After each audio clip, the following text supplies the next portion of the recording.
Breaking news చూస్తున్నాం. ఛత్తీస్గఢ్ రాష్ట్రంలోని బీజాపూర్ దంతేవాడ సరిహద్దు అడవుల్లో మరోసారి ఎన్కౌంటర్ జరిగింది. భద్రతా బలగాలు మావోయిస్టుల మధ్య ఎదురు కాల్పుల్లో 19 మంది మృతి చెందారు.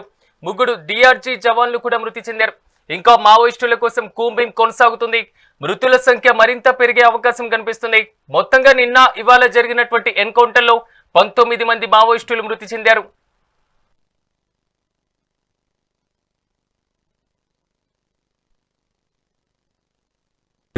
बीजापुर के बहरमगढ़ क्षेत्र में सुरक्षा बलों और नक्सलियों के बीच में मुठभेड़ हुआ, जिसमें डीआरजी बीजापुर, दंतेवाड़ा, एसटीएफ और कोबरा की संयुक्त टीमें ऑपरेशन पर निकली थी, जिस पर से सुबह 9 बजे से लगातार फायरिंग चलती रही और इस दौरान अलग अलग मुठभेड़ में कुल 12 माओवादियों के शव बरामद हुए और अभी मुठभेड़ लगातार जारी है। दुखद समाचार यह है कि 3 जो हमारे जवान हैं वो शहीद हो गए, जिसमें शहीद प्रधान आरक्षक मोनू वर्दी, शहीद आरक्षक बुकारू गोंडे और शहीद जवान रमेश सोढ़ी। इसके अलावा 2 जो बीजापुर के डीआरजी के जवान हैं वो घायल भी हुए हैं। विस्तृत जानकारी पृथक से दी जाए। आज बीजापुर के बहरमगढ़ क्षेत्र में सुरक्षा बलों और नक्सलियों के बीच में मुठभेड़ हुआ, जिसमें डीआरजी बीजापुर, दंतेवाड़ा, एसटीएफ और कोबरा की संयुक्त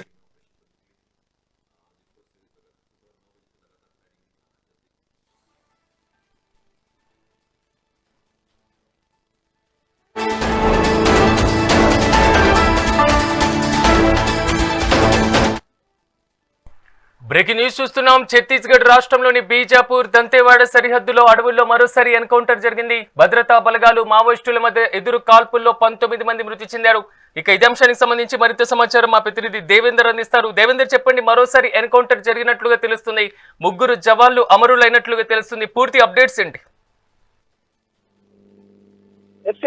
మావోయిస్టులకు దెబ్బ తగులుతూనే ఉంది. ఇప్పటికే కేంద్ర ప్రభుత్వం ఆపరేషన్ కగార్ పేరిట భద్రతా బలగాలను మావోయిస్టులను వేరువేతలు చేపడుతూ ఇందులో కోలుకోలనే దెబ్బ అయితే మావోయిస్టులకు తగ్గుతుందని చెప్పాలి. హిడ్మా వంటి కొందరు అగ్రనాయకులతో పాటు చాలా మంది ప్రాణాలు కోల్పోగా మరికొందరు పోలీసులకు లొంగిపోయారు. మళ్ళీ తాజాగా మరోసారి భద్రతా బలగాలు మావోయిస్టుల మధ్య ఎదురు కాల్పులు జరిగాయి. ఇందులో దాదాపు 19 మంది మావోయిస్టులు చనిపోయారు. అలాగే 3 జవాన్లు కూడా మృతి చెందినట్టు మనకు సమాచారం వస్తుంది. బస్తర్ ప్రాంతంలోని బీజాపూర్ దంతేవాడ సరిహద్దులలో గంగలూరు అడవి ప్రాంతంలో ఈ ఎన్కౌంటర్ జరిగినట్టు మనకు ప్రాథమికంగా సమాచారం వస్తున్న పరిస్థితి కనబడుతోంది. నిన్న ఉదయం భద్రతా బలగాలు కూడా క్యూమింగ్ నిర్వహిస్తున్న సమయంలో ఒక్కసారిగా మావోయిస్టులు తారసపడ్డారు. సో మావోయిస్టులు తారసపడంలోనే మావోయిస్టులు భద్రతా బలగాల మీద కాల్పులు మొదలుపెట్టే భద్రతా బలగాలు కూడా ఎదురు కాల్పులు మొదలుపెట్టాయి. ఈ ఎదురు కాల్పుల్లో దాదాపు 3 జవాన్లు కూడా అక్కడికే మృతి చెందిన పరిస్థితి కనబడుతుంది. So Dantewada Bijapur district reserve guard అంటే డిఆర్జీ, ఎస్టీఎఫ్ సెంట్రల్ రిజర్వ్ పోలీసులు, సిఆర్పిఎఫ్, అలాగే commando battalion for resolute action cobra బృందాలు కూడా క్యూంబింగ్ నిర్వహిస్తుండగా మావోయిస్టులు తారసపడ్డారు. దీంతో మావోయిస్టులు ఎదురు కాల్పులకు దిగడంతో భద్రతా బలగాలు కూడా ఎదురు కాల్పులు చేపట్టినట్టు కూడా అధికారులు చెప్తున్న పరిస్థితి కనబడుతోంది. పశ్చిమ బస్తర్ డివిజన్ ప్రాంతంలో అయినటువంటి ఆ ప్రాంతంలో ఉమ్మడి సెర్చ్ ఆపరేషన్ ప్రారంభించామని బీజాపూర్ ఎస్పీ జితేంద్ర యాదవ్ కూడా చెప్పిన పరిస్థితి కనబడుతోంది. ఈ క్రమంలో నిన్న ఉదయం 9 గంటల ప్రాంతంలో కాల్పులు మొదలయ్యాయని చెప్తా ఉన్నారు. సో ఎన్కౌంటర్ స్థలం నుంచి కూడా ఇప్పటి వరకు దాదాపు 12 మంది మావోయిస్టుల మృతదేహాలను కూడా స్వాధీనం చేసుకున్నారు. అలాగే బస్తర్ రేంజ్ ఐజీ సుందర్ రాజన్ కూడా దీనికి సంబంధించి ఒక ప్రకటన చేస్తున్న పరిస్థితి కనబడుతోంది.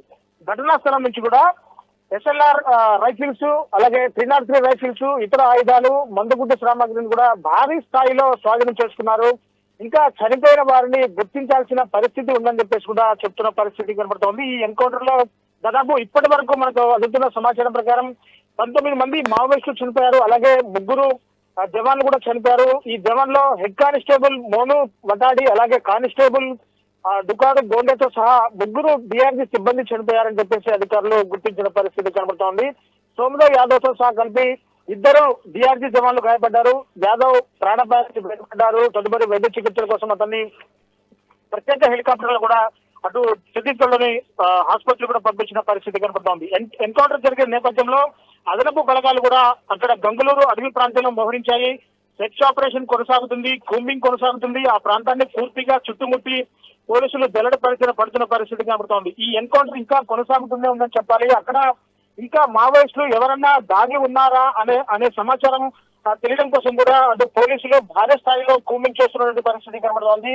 ఇంకా దీనికి సంబంధించి అలాగే అటు పోలీసులు కూడా పూర్తిగా సెర్చ్ ఆపరేషన్ అటు కొనసాగుతున్న పరిస్థితి. దీనికి సంబంధించి ఒక మావోయిస్టు శిబిరాన్ని కూడా పూర్తిగా పోలీసులు స్వాధీనం చేసుకుని పూర్తిగా ధ్వంసం చేసిన పరిస్థితి. అలాగే సుక్మా జిల్లాలో కూడా కొత్త భద్రతా శిబిరం గోగుండ ప్రాంతంలో కొత్త భద్రతా శిబిరాన్ని కూడా పోలీసులు అక్కడ ఏర్పాటు చేశారు. గోగుండలో స్వర్గమైన కొండ ప్రాంతంలో నిర్మించిన భద్రతా శిబిరాన్ని కూడా వీళ్ళు అక్కడ విజయవంతంగా ఏర్పాటు చేసి అక్కడ ప్రారంభోత్సవం చేసిన పరిస్థితి కనబడుతుంది. అంటే తెలంగాణ రాష్ట్రంలో అటు